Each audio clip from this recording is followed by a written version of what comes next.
Cariño, cariño mío, ramito de mejorana, espuma que lleva el río, lucero de la mañana. Ay, Serrano, qué alegría que publique los papeles, que se deja toda la vida la alegría del papel. Plante por Sevilla entera, bandera de desafío, y dice cada bandera, cariño, cariño mío.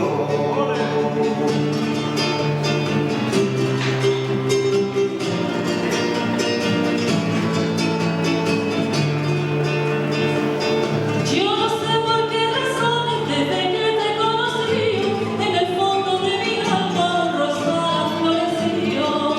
Y por eso, compañera, corazón de mis amores, tu palabra y tu carita me huele a flores, me huele a flores.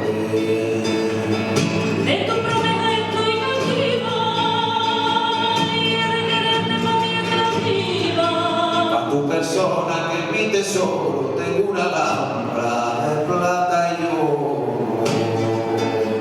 Cariño, cariño mío, ramito de mejorana, espuma que lleva el río, lucero de la mañana. Ay, Serrano, qué alegría que publique los papeles, que se deja toda la vida la alegría del papel. Plante por Sevilla entera, bandera de desafío, y dice cada bandera, cariño, cariño mío. Y dice cada bandera, cariño, cariño mío.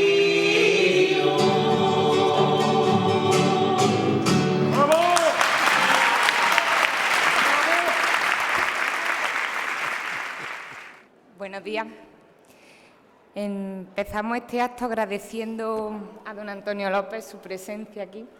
Sabemos que es un gran sacrificio a nivel personal y también profesional haberse acercado aquí, pero bueno, esta es nuestra suerte. También agradecemos al Colegio Newman, que es quien ha patrocinado este acto. Bueno, hemos empezado con esta canción, Antonio, porque la tarareaba pintando el membrillo. Sí, sí. Cuando rodábamos la película Buenos días, la habéis cantado muy bien, fenomenal. Me he emocionado mucho. Nosotros, Enrique Gran y yo, pues necesitábamos, bueno, se suponía que era una visita que me hacía Enrique, un amigo mío de muchos años, y charlábamos de nuestra vida y en un momento determinado se nos ocurre cantar la canción, pero no la sabíamos entera, ni mucho menos, únicamente el estribillo, y eso es lo que cantamos nosotros. Pues sí, recordando ese momento queríamos agradecerle especialmente que viniera y habíamos pensado que este sería un buen comienzo. Presento, aunque quizá no hace falta, decir que don Antonio es pintor oriundo de Tomelloso, que fue allí donde se inició en su pintura, que palpita constantemente la realidad, con la cercanía de su tío, Antonio López Torres. Pronto vino a Madrid, abanderado por él, y con la ayuda de sus padres, y estuvo estudiando en la Academia de San Fernando. De ahí dio el salto a Italia y empezó ya a exponer. Tiene numerosos reconocimientos, entre ellos el Premio Príncipe de Asturias, y ha tenido muchísimas exposiciones monográficas. Pero quería comenzar la presentación citando unas breves palabras que Miguel Delibes le dedicó. ¿Qué admirar más en Antonio? ¿Su persona o su obra? ¿Su bondad? ¿La modestia machadiana de su aliño indumentario? ¿Su humildad creadora? su absorbente profesionalidad, el afán de apartarse, de desplazar sobre otros su valía. Bien, hoy en el Encuentro Madrid, que lleva por título Heridos por la belleza, comenzamos un diálogo con posiblemente uno de los pintores más importantes actualmente en el mundo. Veníamos en el coche hablando sobre el lema del encuentro, Heridos por la belleza, y sobre la belleza, y me decía, la belleza, para que sea tal, debe coincidir con la verdad, porque de otro modo no se entiende, ¿no? Y es esto lo que quiere expresar con sus cuadros, ¿es así, Antonio? Es que el pintor, el creador de la pintura, y me imagino que también de la literatura, le encantaría tener una fórmula como punto de partida, como ha habido durante muchos siglos, y desde los impresionistas, desde mitad del siglo XIX, las fórmulas se han venido abajo. Pasará dentro de poco con los partidos políticos, se meterán abajo, se vendrán todos y quedaremos un poco a merced de nuestros instintos. Y el instinto es lo que verdaderamente hay que tener en cuenta. Yo pienso que el arte, si tiene algún valor para los demás, es como reflejo de la verdad, como experiencia de la verdad, a partir de la sensibilidad del creador. Y yo pienso que esa es ahí es donde estamos. ¿Cómo se puede expresar la verdad? Pues eso también es muy complicado. Ahora mismo, en el mundo de la pintura, pues hay casi tantas formas de trabajo como artistas.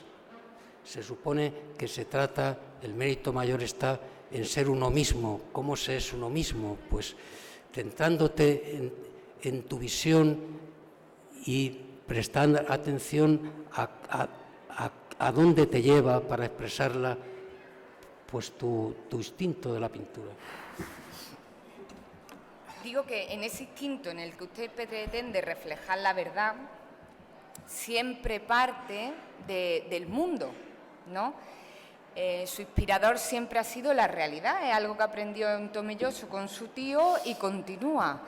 Pero el punto de partida para elegir una determinada perspectiva de la Gran Vía o una determinada luz de otro paisaje tiene que nacer de algo, ¿no? ¿Cuál es ese punto de partida? Ese instinto, esa atención que lo marca. Yo pienso que la pintura, también el cine, la poesía, la música, tiene dos apoyos. Uno es la realidad objetiva, que surge también en algunos momentos del arte de una forma muy evidente. Velázquez lo representa, también los pintores impresionistas. De vez en cuando surge esa necesidad de veracidad en relación al mundo objetivo. Y luego están los sueños que tenemos. Lo representa, por ejemplo, el Bosco, lo representa Bacon. Y yo creo que el arte de la pintura se mueve entre esos dos mundos. ¿Pero la suya? La representación del mundo objetivo, el retrato del mundo objetivo y el retrato de los sueños. Claro, un sueño también se puede expresar sin tema. De ahí surge, la pintura abstracta. Yo creo que lo que ha cambiado todo de una forma extremada y ha creado muchísima desorientación y también nos ha acercado a lo que es la verdad de la pintura es los nuevos lenguajes de la pintura del siglo XX, que han creado tantos problemas, se han hecho con mucho dolor, con mucha incomprensión de la sociedad, pero ahí están para enseñarnos, para saber lo que es la pintura. La pintura, en este momento, una vez que ya está la fotografía como lenguaje que recoge el mundo objetivo, tiene que tener valor en sí mismo.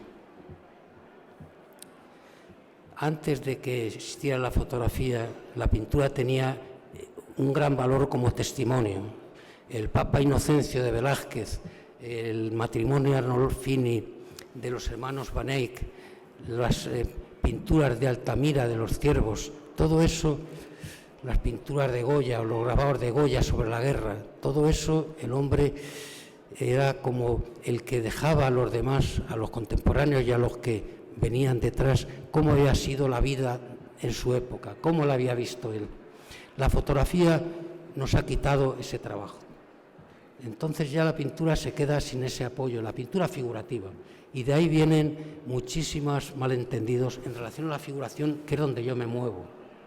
Porque mucha gente que sabe, que ha estudiado y que está enseñando, considera que la figuración ya no tiene sentido ejercerla. Y ahí estoy yo, ya desde los 13 años hasta los 81 que tengo, ahí estoy. ¿Y ha estado tentado Sí. por la abstracción o otro lenguaje? No, nunca. Tengo una gran admiración por la abstracción. Creo que nos ha enseñado a saber lo que es la pintura. Yo pienso que es un aliado del pintor figurativo. Y vemos la abstracción en los buenos cuadros de Velázquez, de los grandes pintores del pasado. Tiene que haber un elemento de lo que se llama la abstracción, es decir, toda la emoción de lo pictórico. Pero yo tengo necesidad de basarme en hechos que yo contemplo, que están cerca de mí y que para mí tienen interés. Toda la pintura figurativa de nuestra época me refiero desde que nacen las vanguardias, es de un interés enorme y yo pienso que casi todos lo han ejercido con esa especie de amenaza tremenda de que todo eso sea inútil, de que la verdad y lo interesante lo están contando los que trabajan fuera de la figuración, que la fotografía, el cine, el vídeo ya cubre toda la parte que la pintura objetiva puede tener de valioso. Y para mí un pintor como Balthus, como Hopper, como Andrew White, pues algunos de los amigos míos son grandes artistas, aunque trabajen desde la figuración, porque su pintura o sus esculturas están llenas de contenido emocional. Y eso es de lo que se trata, de saber cómo puedes meter emoción en tu trabajo. En este lenguaje suyo de la figuración, a mí me conmueve absolutamente cómo usted decide realizar un lienzo que puede durar tanto como una obra egipcia, o sea, una cosa casi para la eternidad, sobre cosas tan aparentemente cotidianas como puede ser un barreño lleno de ropa. Sí, lo que pasa es que piensas, bueno, el espectador que no crea en esa pintura puede decir, yo prefiero una fotografía de la ropa en remojo que tu cuadro. Veo mejor la ropa en remojo. Y yo lo creo. Yo creo que lo dice de verdad. Ahora, los pintores figurativos, ya desde que estamos en los centros de enseñanza, que son muchos los que hay, ejercidos por la gente mejor que se puede conseguir, pues están en ello, no creen en la figuración, en general no creen en la figuración. Hay una gran parte de gentes que están en los lugares claves del mundo del arte que consideran que las vanguardias es lo que verdaderamente vale.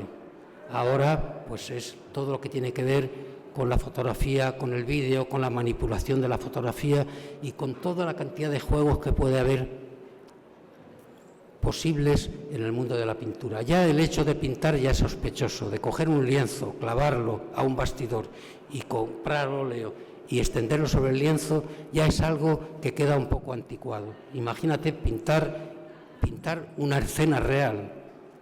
Sin embargo, hay un grupo, una familia de personas que no tienen el poder de los otros, que sienten placer en ver esa representación de la realidad a través de la pintura. Y piensan que hecha desde la pintura tiene algo que no tiene hecha de la fotografía. Pierde algo y gana en algo que tiene que ver con la pintura. Y bueno, pues las cosas están ahí.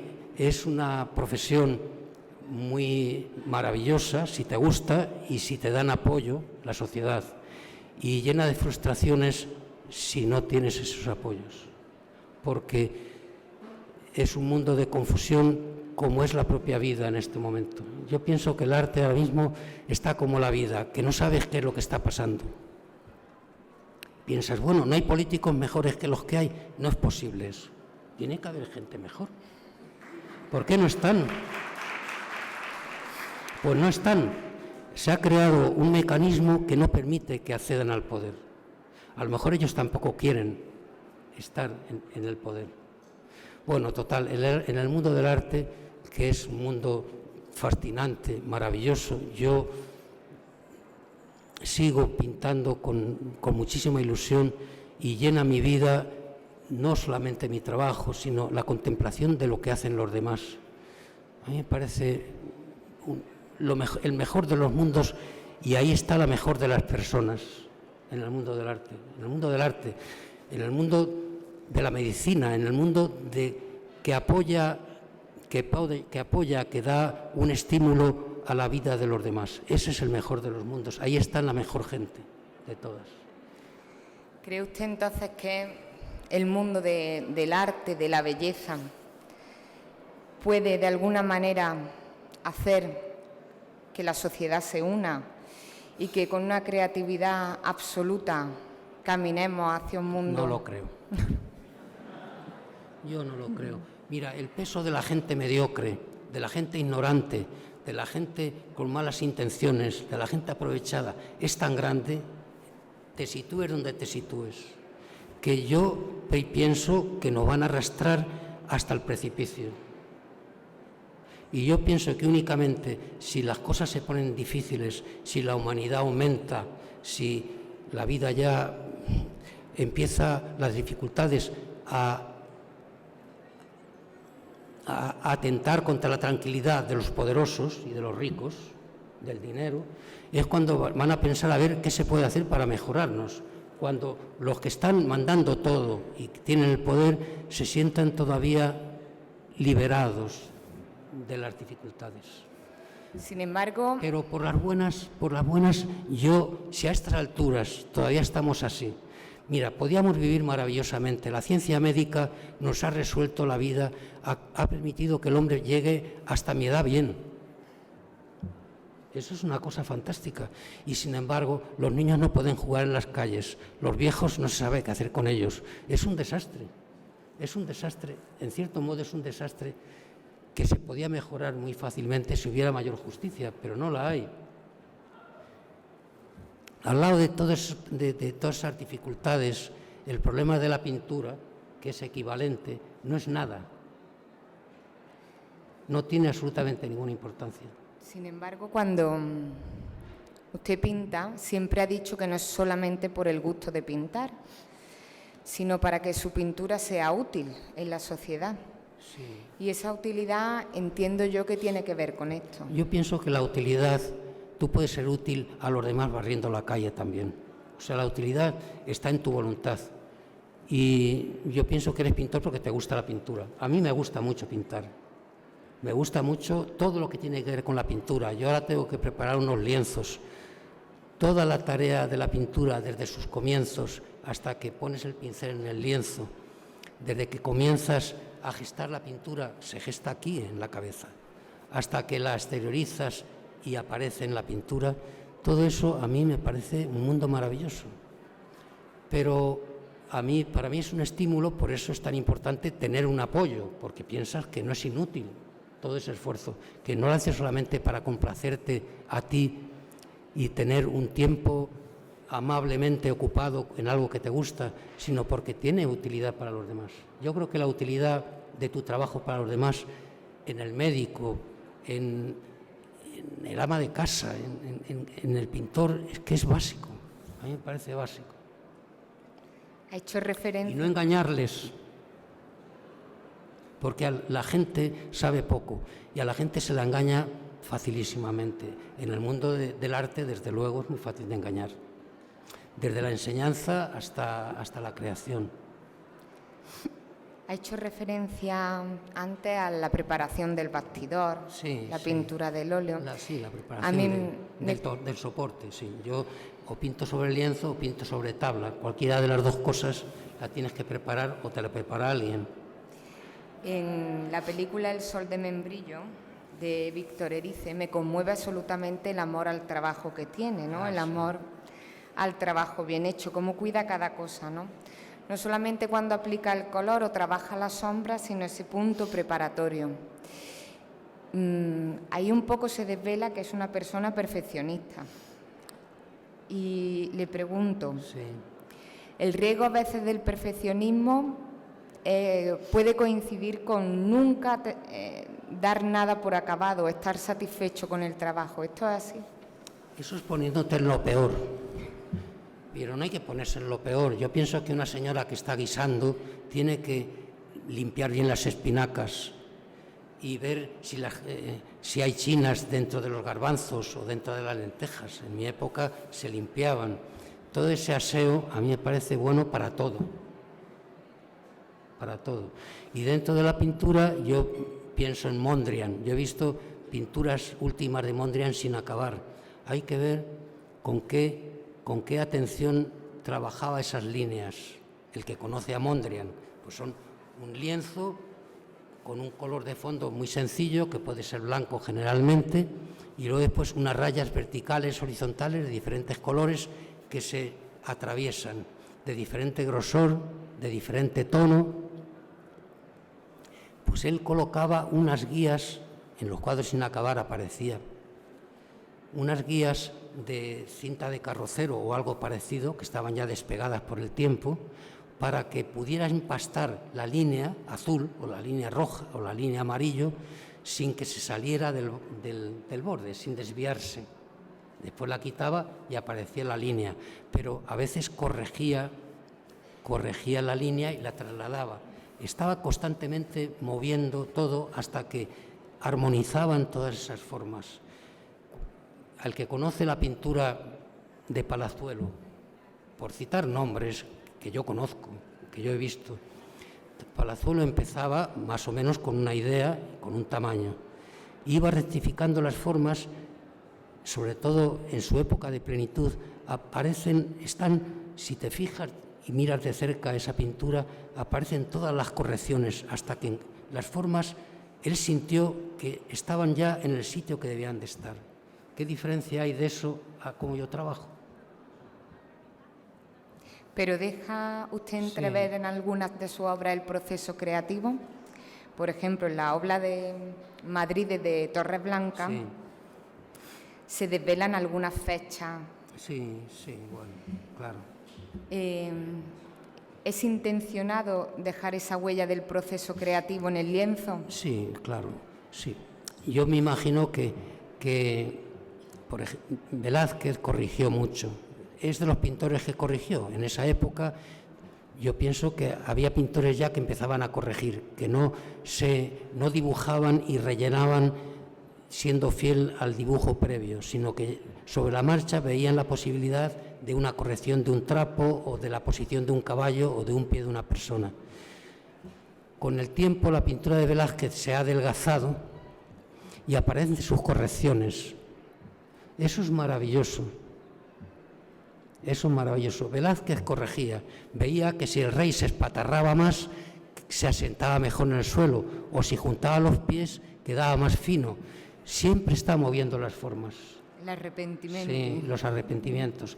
Pero seguro que Rubens los tiene, Goya los tiene. Se habla de los arrepentimientos de Velázquez como si fuera el único. Todo hombre que busca no la perfección, sino expresarse hasta el límite de sus posibilidades, tiene necesidad de correcciones, como en la propia vida. Ir sabiendo a dónde vas y encontrar la casa es muy difícil. A lo mejor tienes que dar unas pocas vueltas. Y con esta misma idea, yo veo que la pintura de la Gran Vía de los años 70 tiene unas tonalidades más oscuras o más grises que la última que estaba expuesta en el Thyssen. En el Thyssen, sí. ¿Cree que hay un recorrido, podría ser como Velázquez o no, a lo mejor no es definido, en el que su paleta se ha aclarado?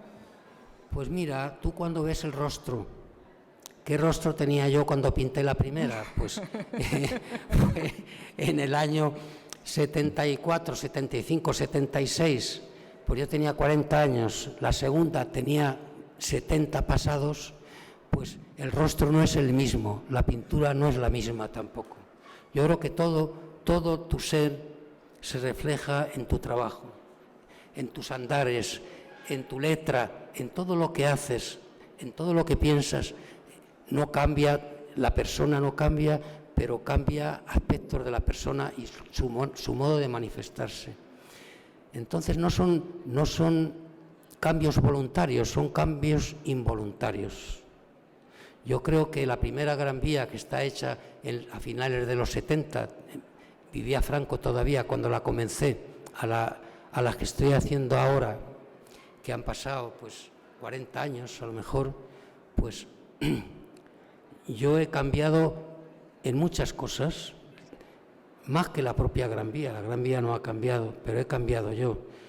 Pero básicamente es la misma, lo hago con el mismo tamaño, tengo el mismo deseo de acercarme a algo que me resulta interesante, es el lugar de Madrid. Hay otros lugares de Madrid que también me parecen interesantes, pero estábamos hablando de ese.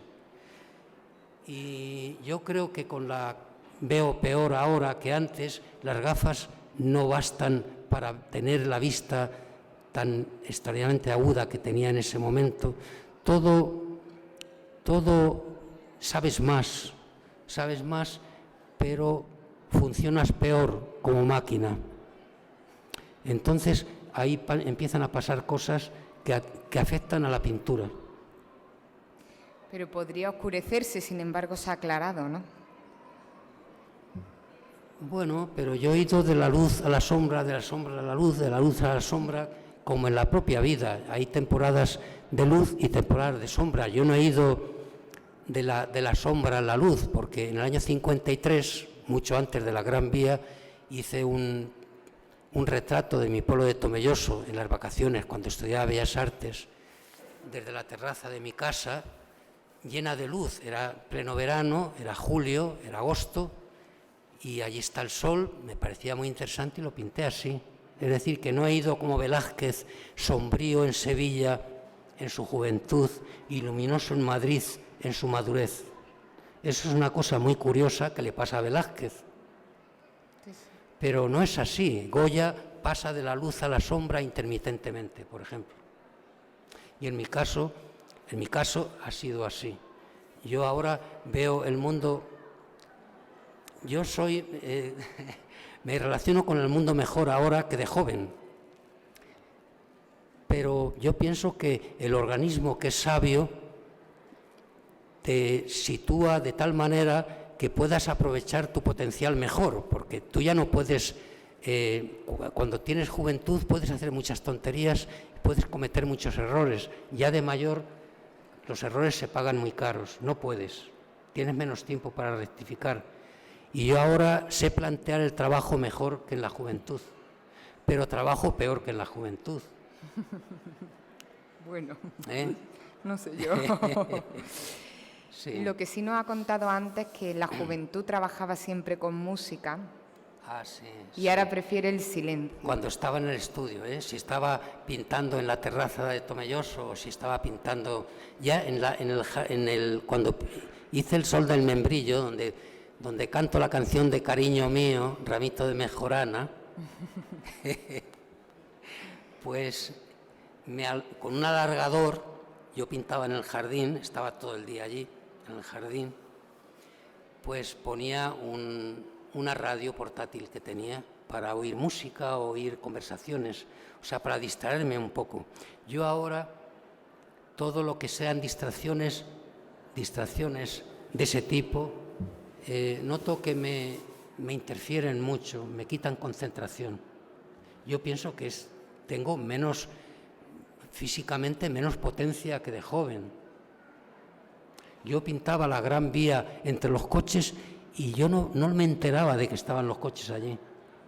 Yo no sé si ahora lo podría repetir. Yo ahora estoy pintando la Gran Vía desde un balcón, desde una terraza, no desde la calle. Me puse en la calle a pintar la Puerta del Sol hace 7 años o 6 años o 5 años y lo tuve que dejar porque no lo soportaba. no soportaba el barullo, la gente allí no me dejaba trabajar, no me dejaba trabajar. Yo pienso que pierdes facultades físicas y pierdes cierta forma de paciencia, pero sabes más de la vida, sabes más de la vida. A mí es lo que me está pasando. Qué esperanza. ¿Eh? Qué esperanza, digo, para los... Sí, sí. Bueno, dice que el barullo le distrae, pero sin embargo... El barullo quiere decir la música sagrada, maravillosa, oír a Bach, que yo no me he cansado de oír a Bach, pues ya no quiero oír a Bach cuando trabajo. Si quiero oír a Bach un ratito, me voy a casa de mi hija, que estamos pegados, y le digo, búscame una cosa de Bach en el ordenador, en estos sitios, en la pantalla que tiene. Y estoy 10 minutos oyendo a Bach, o le digo, ponme a, qué sé yo, la canción de Hilda de Rita Hayworth. Pues me pone la canción de Rita Hayworth. Ponme el baile de John Travolta con Uma Thurman en Pulp Fiction. Y me pone Uma Thurman en Pulp Fiction. Eso me parece maravilloso. Sí. Sí. Pero enseguida me saturo y me vuelvo a mi casa y ya está. Sin embargo, en alguna ocasión ha dicho que trabajar con otro también es un regalo, ¿no? Por ejemplo, en la escultura, porque es verdad que su preferencia es la pintura, pero también es un gran escultor. En la escultura de los Reyes de Valladolid, que trabajó con los López, Es verdad. estaba muy contento de que la obra no fuera solo de uno. Claro, claro. El trabajo, me imagino que esas obras egipcias que vemos en los museos, o griegas, o renacentistas, allí había un batallón de gente trabajando con un director que era pues Miguel Ángel, era Rafael, era Leonardo, era pues Fidias, eran el que llevaba la dirección y que también trabajaba. Pero había muchísima gente trabajando porque había un lenguaje común y una dirección común. Cuando el lenguaje se ha personalizado tanto, tienes que hacerlo tú. Ayudar a Giacometti, ¿quién puede ayudar a Giacometti? Sin ser Giacometti. A lo mejor le puedes ayudar vaciándosela en yeso, la escultura, o haciéndole la armadura, pero si es una pintura a Mondrian, ¿en qué le vas a ayudar? ¿En qué puedes ayudar a Bacon?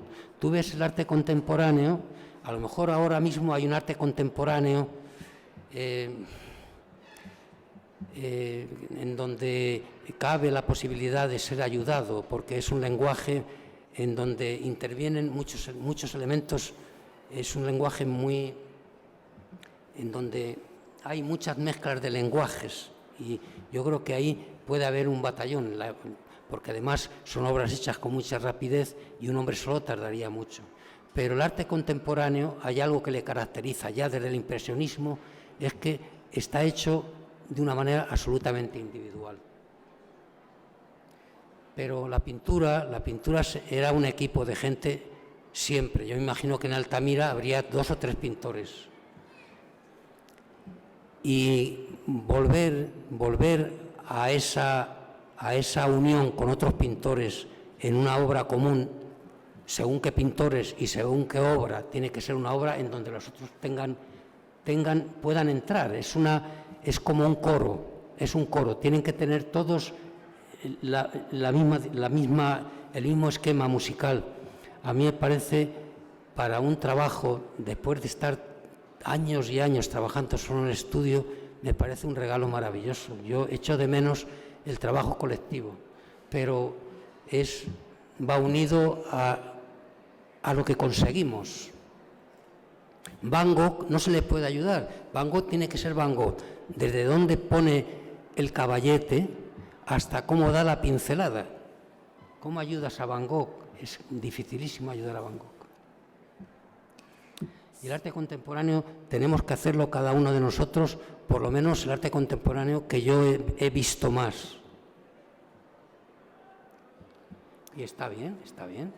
Sí, sí. Le voy a preguntar ahora por una relación muy especial, ¿no? Porque vi hace poco un documental, La luz de Antonio, Ah, sí. que es sobre su mujer María Moreno, Sobre María Moreno. que es pintora. Sí. Aquí hablamos de la belleza, ¿no? Y concretamente estamos hablando de la belleza en la pintura y en el arte, pero me parece que hay pocas bellezas tan extraordinarias como la de el amor de un matrimonio después de tantos años, y cómo usted habla de su mujer en esa obra. ¿Cómo ha traspasado la relación con ella, no solo como pintora, sino como esposa, a su obra? Bueno, yo me imagino que en nuestro caso y en el caso de todos los matrimonios que han seguido, tiene que haber un amor muy fuerte que se sobrepone a todo y luego después cerrar los ojos de vez en cuando. Tener un poco de paciencia. Ella conmigo y yo con ella. Si no, no hay nada que hacer. Las dos cosas juntas. Y eso en su obra, Sí. porque también es pintora. Sí, es pintora. Yo creo que a mí el tener una persona cercana que tiene tu oficio, en el caso de la pintura, pues los dos somos pintores, nos ayudó mucho porque entendía rarezas mías que podían ser rarezas para una persona que no conociera cómo era ese trabajo, ella lo entendía perfectamente, no había que explicarle nada. Ella tenía los mismos problemas que yo y eso no es malo. Por otro lado, todo eso, si la persona te gusta como persona y te gusta como pintora. Si ves que la pintura que hace es muy mala, puedes acabar aborreciéndola a través de la pintura. Sí, sí. Yo la pintura de Mari, yo he sido un devoto de su pintura desde que la vi pintar. Me parecía que tenía una sensibilidad natural. La naturaleza le dio unas dotes para expresarse con la pintura verdaderamente maravillosas. Y a mí eso me conmovía muchísimo. Yo defendía su tiempo mucho, le decía que no perdiera el tiempo en cosas que no debiera, que se centrara en la pintura, que dejara la enseñanza. Yo defendí su tiempo como pintora muchísimo, mucho. Muchos de los cuadros de Mari están hechos por ella, pero muy con una voluntad mía de apoyo a ese trabajo, porque para ella la pintura era un conflicto mayor que para mí.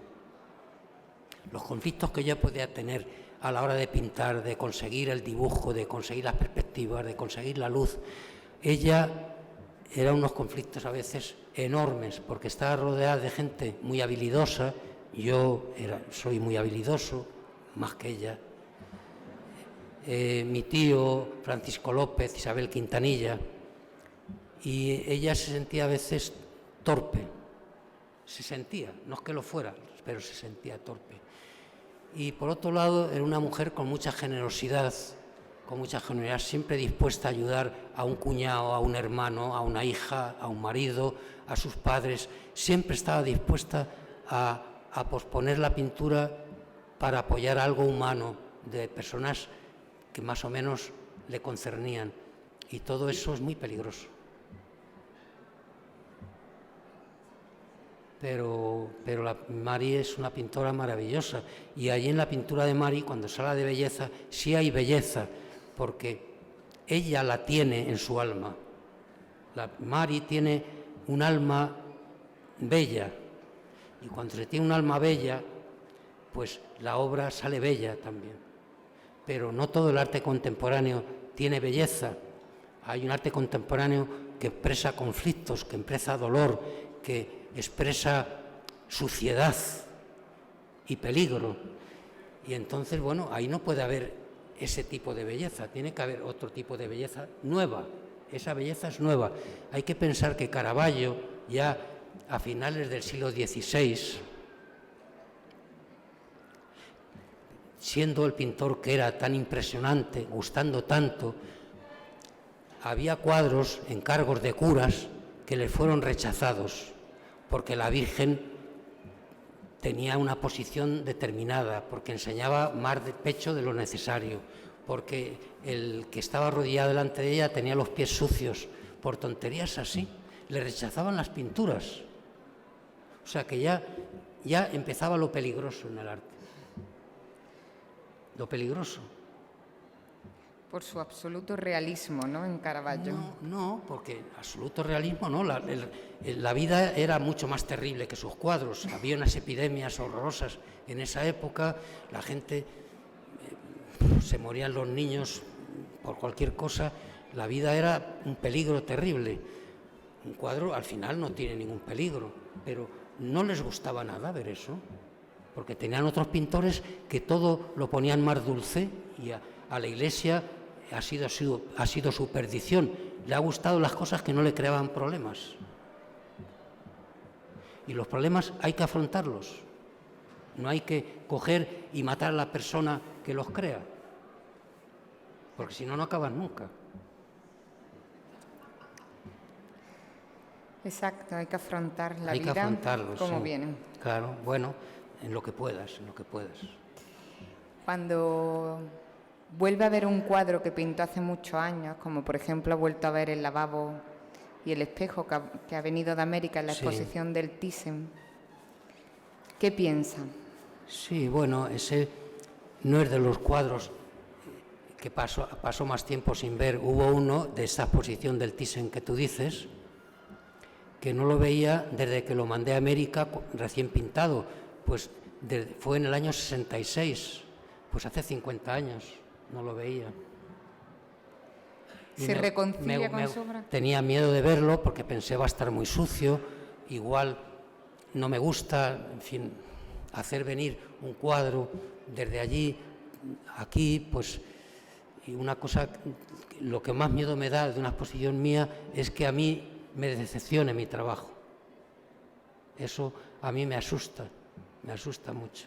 Eso puede tener unas consecuencias para el día de hoy y el día de mañana muy enormes.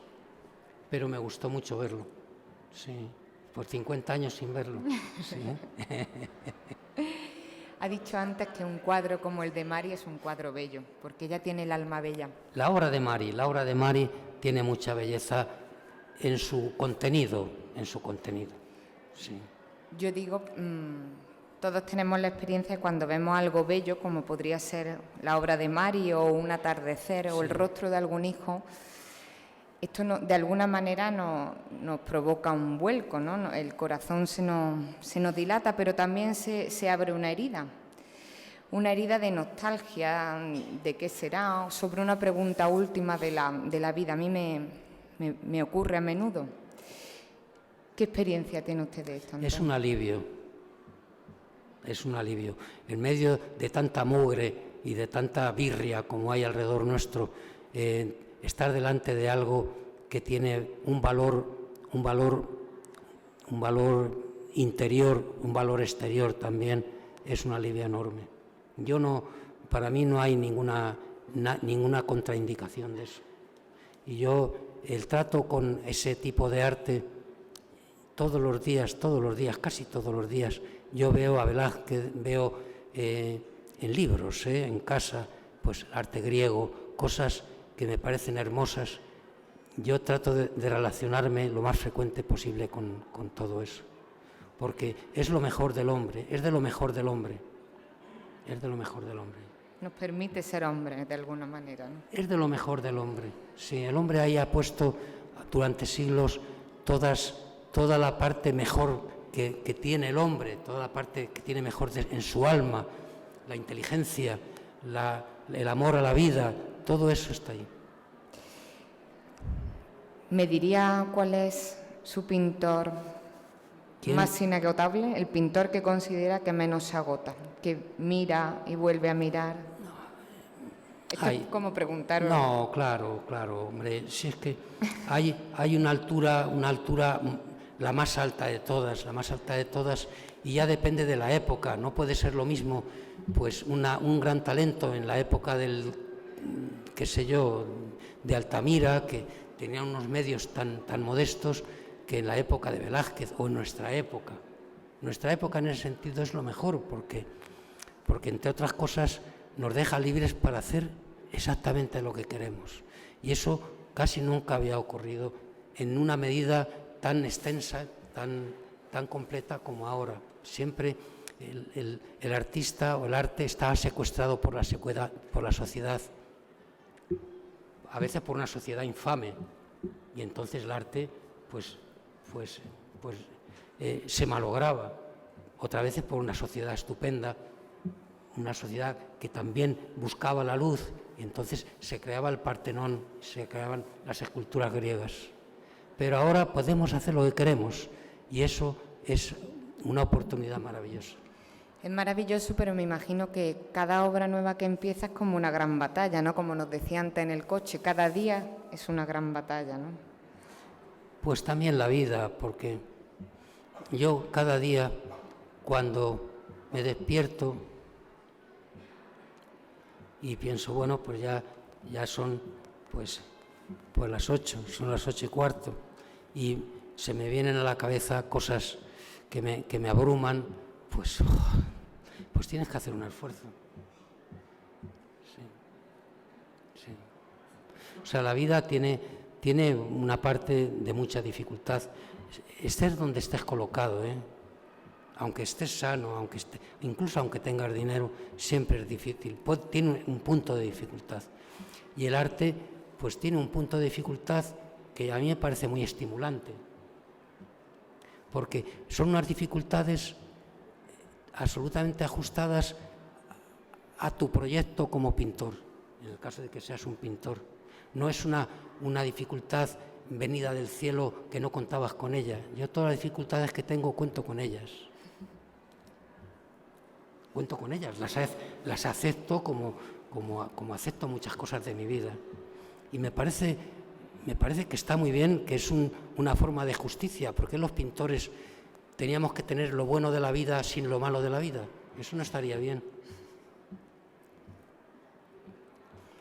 Entonces el trato con la sociedad a veces es dificultoso, está siempre planeando pues la parte económica, todo eso durante muchos años, en algunos momentos, pues es muy frustrante, es terrible y es muy paralizante, y otras cosas. Sí, estamos los artistas en manos de la sociedad, y eso a veces es muy bueno, porque cuando te acepta es muy estimulante, pero ¿y si no te acepta? Los casos como Van Gogh, que son muchísimos. O sea, Van Gogh o Cézanne son los casos, digamos, emblemáticos, pero Caravaggio, cuando el párroco le dijera, no, ese cuadro no pasa, no entra aquí en mi iglesia, ¿qué sentiría? Y veía todas las churros que iban entrando en las iglesias. Pues todo eso entra dentro de lo que es la aventura del arte de riesgo, vamos. El arte es un oficio de riesgo, de mucho valor. Es como tener hijos, es una cosa arriesgada.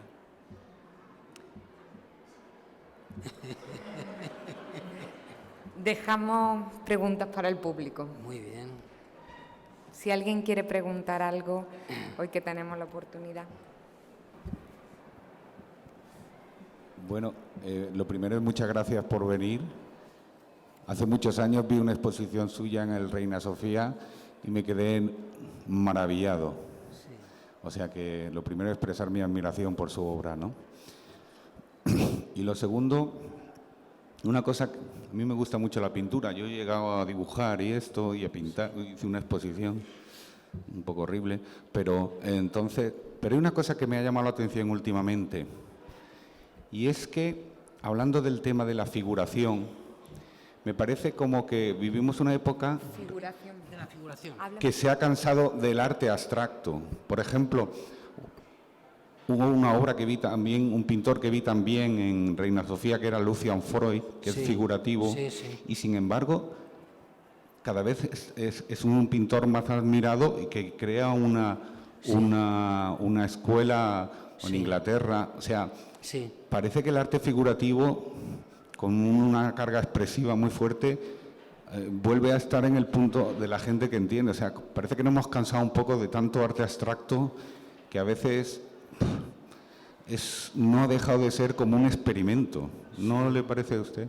Sí, Esa era mi... Claro. Un experimento también es Lucian Freud, ¿eh?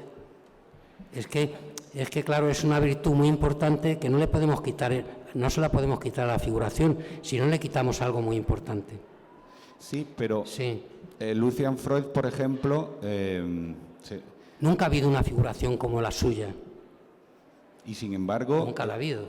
Nunca la ha habido, Nunca ha porque... habido. Entonces eso tiene también su riesgo y su parte importante como experimento.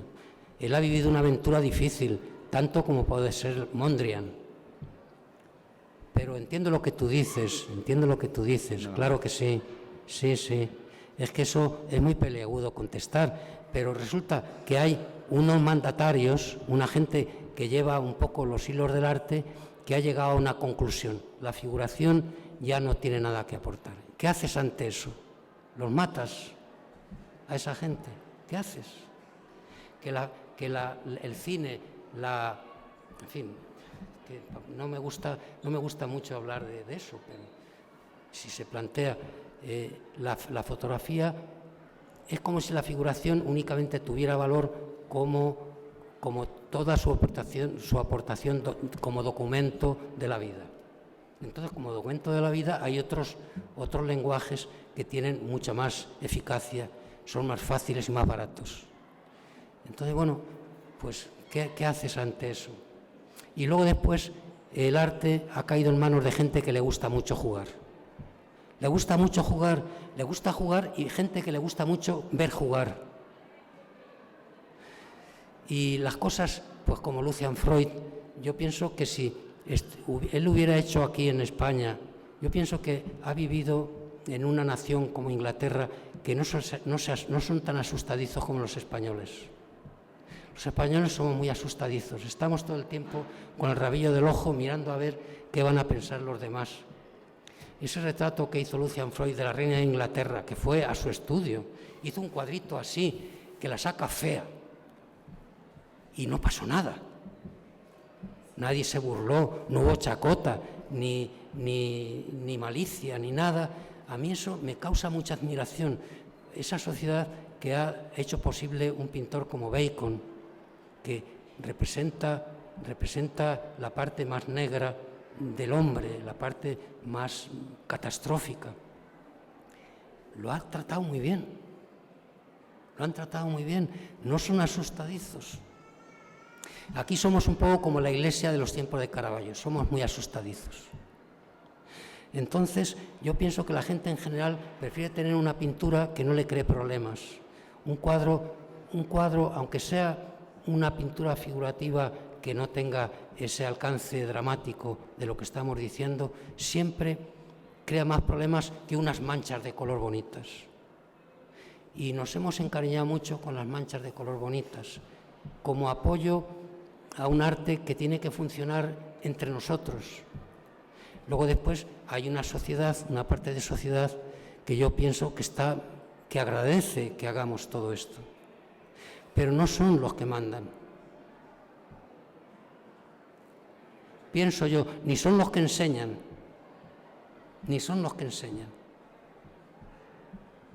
Sí, creo yo.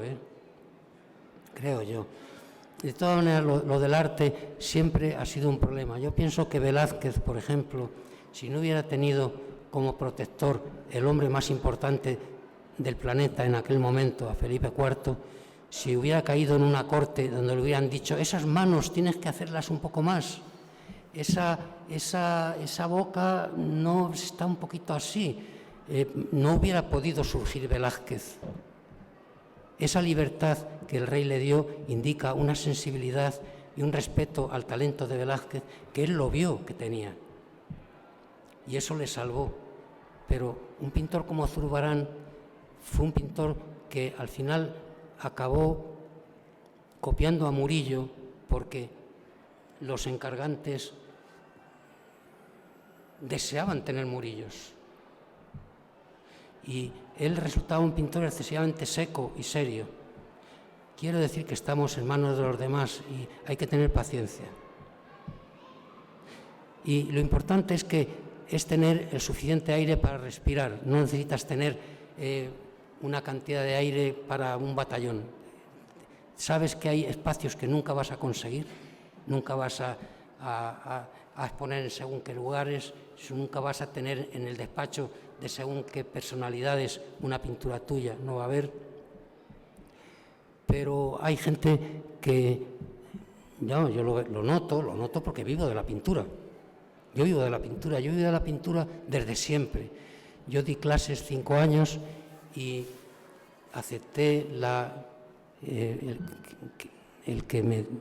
cuando me hablaron si quería dar clases, contratado.